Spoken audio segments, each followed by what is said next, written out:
السلام علیکم دوستوں، کیا حال ہے؟ امید ہے آپ سب لوگ خیریت سے ہوں گے۔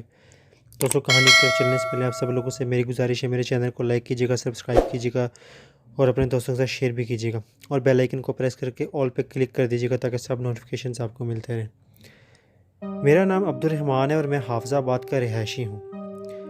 1974 میں سکس کلاس کا اسٹوڈنٹ تھا جب ایک منفرد شوق نے میرے دل و دماغ پر اپنا تسلط اس طرح جمایا کہ میں آج 2001 میں گرمیوں کی ایک دوپہر ہمارے school government high school number 1 میں ہیڈ ماسٹر صاحب نے سارے اسکول کو ہال میں جمع کر کے یہ اعلان کیا کہ کوئی جادوگر صاحب، شاید ان کا نام شوکت تھا، شہر سے تشریف لائے ہیں اور وہ اپنی جادوگری سے ہم سب کو محظوظ کریں گے۔ یہ سن کر ہم سب بچے بہت خوش ہوئے۔ شوکت صاحب جب سٹیج پر تشریف لائے تو وہ مشکل سے کوئی جادوگر نہیں، کوئی پھیری والے زیادہ لگتے تھے، کیونکہ وہ ایک عام سا اور سادہ سا انسان تھا، لیکن اس کی آنکھیں کسی ڈراؤنے بلے کی آنکھیں محسوس ہوتی تھیں۔ اس کی پہلی آئٹم میں اس نے پریس میں چھپائی کے دوران بیچ جانے والے کاغذ کسی مزیدار ڈش کی طرح کھانے شروع کر دیے۔ کاغذ کھانے کے دوران وہ پانی کی گلاس بھی پیتا رہا، حتیٰ کہ وہ کاغذوں کا ایک بورا پورے کا پورا کھا گیا۔ یہ دیکھ کر سب لوگ حیران رہ گئے۔ اس کے بعد اس نے ایک جگہ پانی پیا اور تماشائیوں کو متوجہ کر کے اس جادوگر نے اپنے منہ میں انگلی ماری تو اس کے منہ سے تھوڑا سا کاغذ باہر نکلا، جسے اس نے اپنے ہاتھ کی مدد سے کھینچ کر لمبا کیا تو وہ کھینچتے ہی گیا، کاغذ آخر کار ایک رسی کی مانند لمبا ہوتا چلا گیا، حتیٰ کہ اس نے سٹیج پر کاغذوں کا ڈھیر لگا دیا۔ یہ ایک حیران کن تماشا تھا جسے دیکھ کر ہم سب متحیر ہو کر رہ گئے تھے۔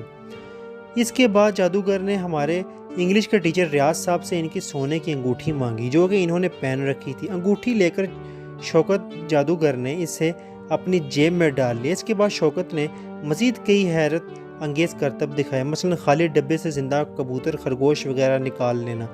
اس کے بعد اس نے ہمارے سائنس کے ٹیچر عباس صاحب کی نئی گھڑی لے کر سب کے سامنے ایک دوری کنڈے میں ڈنڈے سے اچھی طرح کوٹ ڈالا، جس سے گھڑی کا چورا چورا ہو گیا، اور عباس صاحب نے غیر متوقع حرکت پر چیخنے چلانے لگے تو شوکت نے انہیں ہاتھ سے پرسکون رہنے کا اشارہ کیا تو وہ ہونٹ کاٹتے ہوئے خاموش ہو گئے۔ شوکت نے ٹوٹی ہوئی گھڑی کے پرزے سب کو دکھا کر واپس اسی کنڈی میں ڈال دیے اور زیر لب کچھ پڑھ کر اس کنڈی پر پھونک ماری تو ساتھ ہی کنڈی پر اپنا دائنا ہاتھ رکھ دیا، اور پھر جب ہاتھ اٹھا کر دوسرے ہاتھ سے انہوں نے کنڈی سے عباس صاحب کی گھڑی صحیح سلامت نکالی، جسے اس نے عباس صاحب کو پیش کر دیا۔ عباس صاحب گھڑی کو لے کر کافی دیر تک الٹ پلٹ کر دیکھتے رہے، لیکن گھڑی کو کوئی خراش بھی نہ آئی ہوئی تھی۔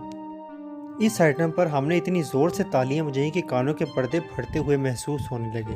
یہ ایک حیرت انگیز کرتب تھا۔ یہ ان کی آخری آئٹم تھی۔ جب وہ اپنا سامان سمیٹنے لگا تو ریاض صاحب نے شوکت کو یاد کروایا کہ اس نے ان کی سونے کی انگوٹھی تو واپس ہی نہیں کی، جبکہ شوکت کا اصرار تھا کہ انہوں نے انگوٹھی ریاض صاحب کو واپس کر دی ہے۔ مسئلہ بحث پکڑنے لگا تو شوکت نے کہا کہ ریاض صاحب اب اپنی قمیض کی سائیڈ جیب تو چیک کریں۔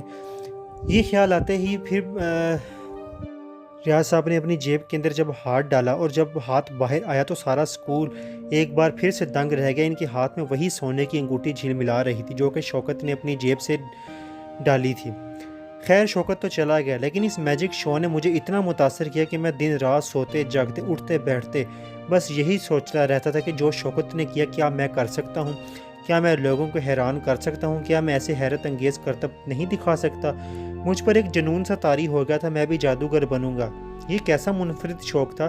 بچپن میں تو کوئی ڈاکٹر بننے کا خواب دیکھتا ہے، کوئی انجینئر بننے کا خواب دیکھتا ہے، کوئی افسر بننے کا، مگر میرا شوق کتنا عجیب تھا جو کہ مجھے جادوگر بننے پر اکسا رہا تھا۔ میرے جنون نے اتنی شدت اختیار کر لی تھی کہ میری راتوں کی نیند حرام ہو گئی تھی، پڑھائی میں دلچسپی ختم ہو گئی تھی، اور میں ایسے لوگوں کی تلاش کے لیے نکل پڑا جو کہ مجھے کچھ سکھا سکیں، جن کو میں چاہتا تھا کہ مجھے کچھ جادو سکھائیں۔ پڑھائی صرف گھر والوں کے خوف سے جاری تھی، وگرنہ میرا دل پڑھائی سے اچاٹ ہو گیا تھا۔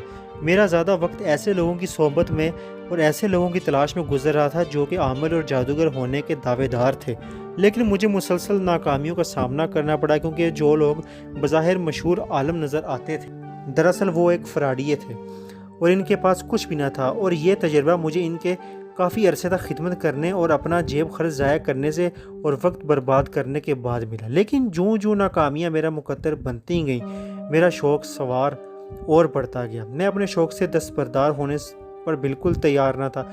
اسی تلاش میں نے در کی خاک چھانی، حالات کا سامنا کیا۔ میرے گھر والوں نے مجھ پر طرح طرح کی پابندیاں بھی لگائیں اور کئی بار مجھے زد و کوب بھی کیا، مگر اس آتش شوق کے سامنے پل باندھنے میں ناکام رہے، اور آخر تنگ آ کر انہوں نے مجھے حالات پر چھوڑ دیا، جس سے مجھے اور کھل کر تگودو کرنے کا موقع مل گیا۔ اور پھر 1 سال کے بعد مجھے ایک شخص ملا جس کا نام اختر تھا۔ اس نے مجھے ایک حیرت انگیز کرتب دکھا کر اپنا گرویدہ بنا لیا۔ وہ کرتب یہ تھا کہ اس نے میرے سامنے ایک سادہ کاغذ کو ہاتھ میں مسلتے ہوئے جنتر منتر کے ذریعے 100 کا نوٹ بنا دیا، اور میں اس تماشے پر متحیر رہ گیا۔ اس کی منت و سماجت کرنے لگا کہ وہ مجھے بھی یہ کرتب سکھائے گا اور میرے سالانہ امتحان بھی اپنے جادو سے بھی پاس کروا دے گا۔ میں اس شخص کی خدمت کرنے لگا اور اس کے ہر حکم کی تکمیل بھاگ کر کرتا تاکہ کسی طرح وہ خوش ہو جائے۔ میرا سارا جیب خرچ بھی وہ لے لیتا۔ میں نے تقریباً 2 سال تک اس کی خدمت کی، مگر اس نے مجھے ایک لفظ بھی نہ بتایا اور خالی تسلیوں سے بہلاتا رہا۔ میں بری طرح فیل بھی ہو گیا، اس لیے میں نے اسکول میں جانا بھی چھوڑ دیا۔ تنگ آ کر میں نے اس شخص کو خیر آباد کہہ دی۔ گھر والوں کے لان تان کرنے پر فرنیچر کے کام سیکھنے کے لیے شاگردی اختیار کر لی۔ میرا استاد اعلیٰ درجے کا کاریگر اور شفیق انسان تھا، جس نے مجھے خصوصی توجہ سے نوازا، نہایت لگن سے مجھے کام سکھایا۔ میں نے فرنیچر کا کام بڑی مہارت سے سیکھ لیا اور اچھی خاصی کمائی بھی کرنے لگا۔ میرے استاد کا نام تاج دین تھا بھٹی تھا۔ ایک دن مجھے انہوں نے اپنے استاد کی کہانی سنائی، جو کچھ یوں تھی۔ ایک دن میرے استاد کے استاد، جن کا نام رحمت علی تھا، کہ وہ شام کے وقت گھر سے باہر کہیں گئے ہوئے تھے، تو واپسی میں اچانک سنسان راستہ تاج دین کو پیچھے سے آواز آئی، تاج دین۔ تاج دین نے پیچھے مڑ کر دیکھا تو پیچھے کوئی بھی نہ تھا۔ آج تاج دین نے اس بات کو وہم جانا اور پھر چلنے لگا۔ تھوڑی دیر بعد آواز دوبارہ آئی اور اس بار آواز بڑی واضح اور قریب سے سنائی دی گئی تھی، جسے واضح طور پر ہم وہم قرار دیا نہیں جا سکتا۔ جب تاج دین نے دوبارہ مڑ کر دیکھا تو پیچھے پھر بھی کوئی نظر نہیں آیا، تو اب تاج دین کے کان کھڑے ہو گئے۔ تاج دین خود بھی عملیات میں دلچسپی رکھتا تھا اور کچھ عملیات جانتا بھی تھا۔ تاج دین کے ذہن میں فوراً خیال آیا کہ یہ کوئی ہوائی چیز ہو سکتی ہے۔ اس نے کچھ پڑھ کر پھونک ماری تو تاج دین کے سامنے 10 قدم کے فاصلے پر ایک خوبصورت عورت ظاہر ہوئی، جس کا حسن حوروں کو شرمانے والا اور ابن آدم کو ہوش و حواس سے بیگانہ کر دینے کے لیے کافی تھا۔ اس کے حسن سے تاج دین کی آنکھیں خیر ہو گئیں۔ سرخ سفید رنگت، ستواں ناک، بڑی بڑی خوابناک بلوری آنکھیں، مناسب قد، لمبی سیاہ ریشمی زلفیں، وہ تو کوئی اندر صبا سے اتری ہوئی دیوی لگ رہی تھی۔ کپ کپاتے ہونٹوں سے تاج دین نے پوچھا، تم کون ہو؟ تو اس نے کہا، میرا نام اوما دیوی ہے اور میں زمین کی سیر کر رہی تھی کہ اسے تاج دین پسند آ گیا، تو اسے بات چیت کرنا چاہتی تھی۔ اور اس دوران تاج دین کے ہوش حواس قائم اور اصحاب کافی حد تک پرسکون ہو چکے تھے۔ اس نے فوراً عمل پڑھ کر اسے کڑے میں جکڑ لیا۔ تو اما دیوی نے اسے کہا کہ تاج دین، میں تو تم سے دوستی کرنا چاہتی اور تم نے مجھے ہی قید کر لیا۔ مگر تاج دین نے کہا، دوستی اپنی جگہ اور ہوائی چیزیں تحفظ اپنی جگہ، کم از کم اس طرح مجھے تو کوئی نقصان نہیں نہ پہنچا سکتی تم۔ اما دیوی مجبور ہو گئی، سوائے اس نے وعدہ کیا کہ وہ جو بھی کام کہے گا وہ کرے گی، اور جب بھی اسے بلائے گا وہ آئے گی۔ اور نشانی کے طور پر اس نے اپنے بال کاٹ کر اس کو دیے، اور اس نے کہا کہ جب بھی وہ بال وہ دھوپ میں رکھے گا اسے سکھانے کے لیے تو وہ حاضر ہو جائے گی۔ استاد صاحب نے اسے پوری زندگی کام لیا، اور جب تک وہ زندہ رہے اما دیوی ان کے کام آتی رہی۔ اس دیوی کی مدد سے انہوں نے عجیب و غریب کام سر انجام دی۔ یہ کہانی سن کر میری آتش شوق اور بھڑک گئی۔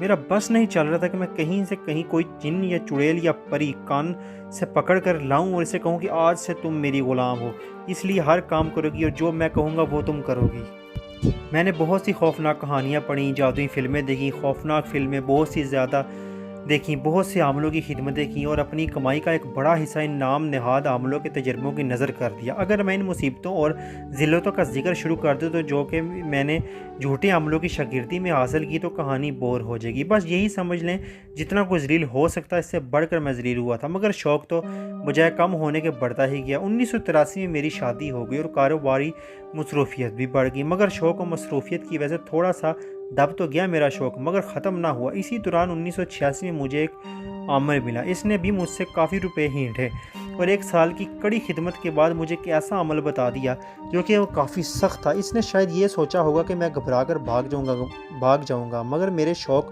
اور مسلسل ناکامیوں نے مجھے اتنا بہادر بنا دیا تھا۔ یہ عمل حاضری کا تھا اور اس عمل میں ہوائی چیزوں ظاہر ہوتی تھیں۔ یہ عمل ہوائی چیزوں کو دیکھنے اور بلانے کا عمل تھا۔ یہ عمل کسی جنگل میں تنہا کسی جوہر تالاب یا دریا کے کنارے بیٹھ کر کرنے والا عمل تھا، یعنی اس عمل کے لیے پانی کی موجودگی ضروری تھی اور خود ہی کھانا پڑتا تھا۔ پہلے 2 دن تو کوئی خاص بات نہیں ہوئی، لیکن تیسرے دن حاضری شروع ہو گئی۔ یہ عمل نماز عشاء کے بعد شروع ہوتا تھا۔ ذرا تصور کریں، اندھیری رات، جنگل، اور اس جنگل میں میں تنہا بیٹھا ہوا ہوں۔ اگرچہ وہ جنگلی درندوں سے خالی تو تھا، لیکن ویرانہ تو پھر ویرانہ ہی ہوتا ہے نا، اوپر سے اندھیری رات۔ یہ دونوں عوامل ہی کسی کمزور انسان کے اعصاب کو نڈھال کرنے کے لیے کافی ہیں، اور پھر میں بھی اس ویرانے میں ہوائی چیزوں کی حاضری کا عمل کر رہا ہوں۔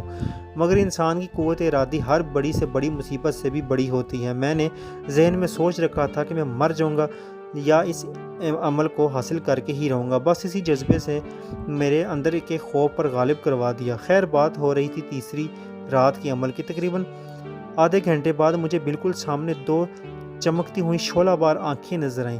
ابھی میں اپنے حالات کے گھوڑے دوڑا ہی رہا تھا کہ یہ کس جانور کی آنکھیں ہو سکتی ہیں کہ اچانک پورا جنگل شیر کی خوفناک دھاڑ سے گونج اٹھا۔ پورے جنگل میں ہلچل سی مچ گئی، پرندے پھڑپھڑا رہے تھے، چھوٹے چھوٹے جانور چیخ چیخ کر ماحول اور خوفناک بنا رہے تھے۔ شیر کی اس دھاڑ نے جنگلی جانوروں کے ساتھ ساتھ مجھے بھی اندر تک لرزا دیا تھا۔ آبادی سے دور سنسان جنگل، اندھیری رات میں، اور میں اکیلا۔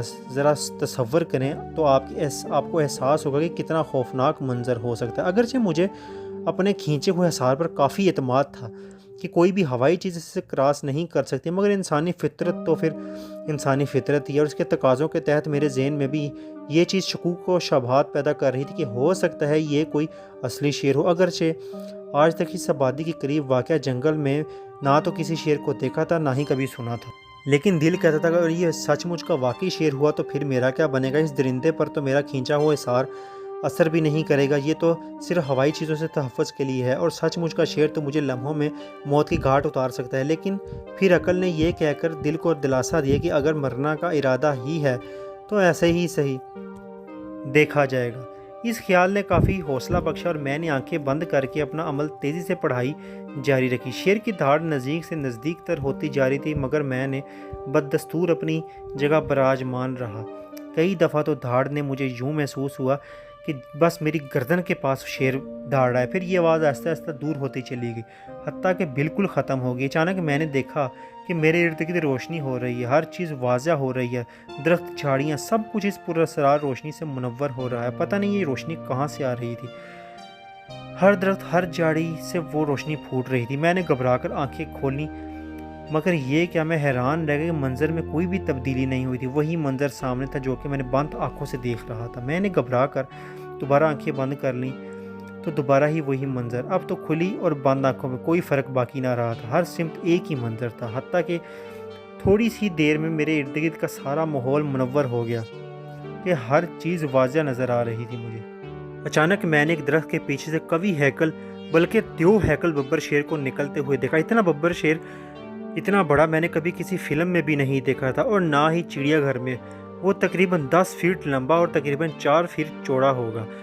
وہ خون خوار نظروں سے مجھے دیکھ رہا تھا، اس کی آنکھیں کوئلے کی مانند دہک رہی تھیں۔ میرے رونگٹے کھڑے ہو گئے تھے اور جسم پر لرزہ طاری ہو گیا تھا، مگر ان حالات میں بھی میں نے عقل نے میری ساتھ نہ چھوڑا۔ میں نے تہیہ کر لیا تھا اگر موت ہی آنی ہے تو اسی حصار کے اندر آئے گی، باہر نہیں نکلوں گا۔ وہ ببر شیر خراما خراما چلتا بالکل میرے سامنے، حصار سے تقریباً 1 فٹ دور کھڑا ہو گیا، میرے بالکل سامنے آ کر بیٹھ گیا۔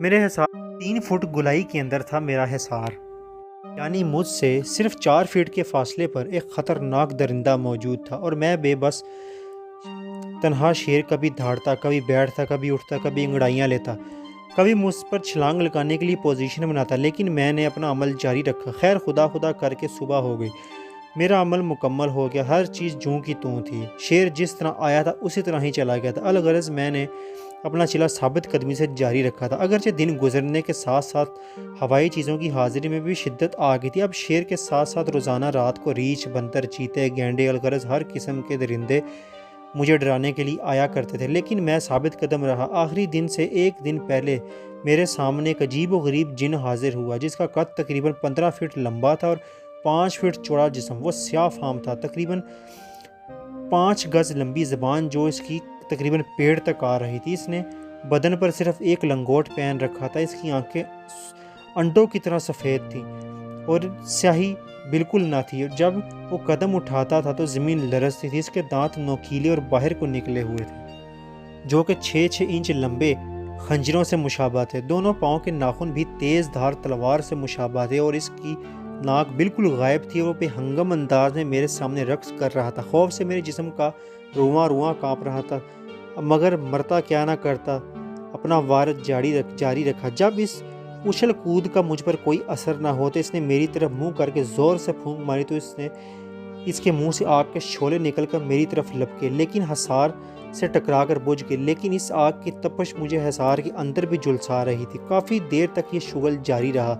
حصار کے اندر میرا جسم آگ کی حدت سے جھلس رہا تھا۔ جب وہ اس تماشے سے اکتا گیا تو اس نے درختوں کی طرف منہ کر کے پھونک ماری اور تمام درخت جل کر راکھ ہو گیا۔ میرے ارد گرد سب کچھ جل رہا تھا، درخت، جھاڑیاں سوکھے پتوں کی طرح دھڑا دھڑ جل رہی تھی اور آگ نے سب کچھ چیز کو اپنی لپیٹ میں لے رکھا تھا، تیزی سے میری طرف بڑھ رہی تھی۔ اس موقع پر تو بڑے سے بڑا دل والا بھی گھبرا کر بھاگ کھڑا ہوتا، لیکن میں تو دیوانہ تھا، جنونی اور دھن کا پکا۔ آگ حصار سے ٹکرا کر بجھ رہی تھی، میرے عمل کا وقت بھی ختم ہوتا جا رہا تھا۔ عمل ختم کرنے سے پہلے اس بدصورت بلا نے اپنی خوفناک جیسے یہاں کبھی کچھ نہ ہو اور بالکل ویسا کر دی جیسے یہاں پہ کچھ تھا ہی نہیں۔ آخری رات آن پہنچی۔ آج رات میرا دل معمول سے زیادہ تیزی سے دھڑک رہا تھا۔ آج میں کامیابی اور ناکامی اور زندگی اور موت کے بالکل درمیان کھڑا تھا۔ آج رات میری کامیابی اور ناکامی یا زندگی اور موت کا فیصلہ ہونا تھا۔ خیر، میں نے اللہ کا نام لے کر حصار کھینچا اور اپنا عمل شروع کر دیا۔ ابھی مجھے اپنا عمل شروع کیے ہوئے 5 منٹ سے زیادہ وقت نہ ہوا ہوگا کہ میں نے اس پراسرار روشنی میں، جو کہ ہر روز میرے عمل کے شروع ہونے سے آخر تک موجود رہتی تھی، جو کچھ دیکھا وہ شاید میرے دل کی دھڑکن بند کر دینے کے لیے کافی تھا۔ میری آنکھیں مارے حیرت کے پھٹی رہ گئیں اور مجھے آج رات اپنی موت کا پکا یقین ہو گیا تھا۔ میں نے خوف سے آنکھیں بند کر لی تھی، لیکن مجھے کچھ بھی نہ ہوا اور میں ایک عامل بن گیا۔ ہوائی چیزوں پر عبور حاصل کر لی۔ اب ہر چیز میرے قبضے میں ہے، جو چاہوں کر سکتا ہوں۔ جو میرا شوق تھا وہ پورا ہو گیا۔ تو دوستو، کیسی لگی آپ سب لوگوں کو میری کہانی؟ اپنی قیمتی آراء سے کمنٹ میں ضرور آگاہ کیجیے گا اور میرے چینل کو لائک اور سبسکرائب ضرور کیجیے گا۔ تھینک یو سو مچ۔ اللہ حافظ۔